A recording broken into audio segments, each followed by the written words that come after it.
TTD పాలక మండలి సభ్యులు వై సీతారామరెడ్డి ఆదేశాల మేరకు మంత్రాలయం మండల కేంద్రంలోని వాల్మీకి విగ్రహం వద్ద నుంచి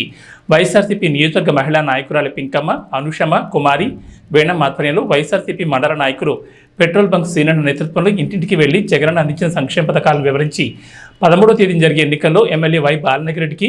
ఎంపీ బీవై రామయ్యకు ఫ్యాన్ గుర్తుకు ఓటు వేసి అత్యధిక మెజార్టీతో గెలిపించారని కోరారు. ఈ కార్యక్రమంలో సర్పంచ్ తెల్లబండ భీమయ్య, వ్యవసాయ సలహా మండలి సభ్యులు మల్లికార్జున, వైస్ ఎంపీపీ పొలికుక్క రాఘవేంద్ర, సచివాలయ కోకన్నర్ రాఘవేంద్ర ఆచారి, ఉప సర్పంచ్ హోటల్ పరమేష్, ఎంపీటీ సభ్యులు వెంకటేష్ శెట్టి, రాంపోగు సాల్మాన్, బొంబాయి శివ, ముఖ్య నాయకులు, కార్యకర్తలు, SC, ST, BC, minority, OC అన్ని కులాల వారు పాల్గొన్నారు.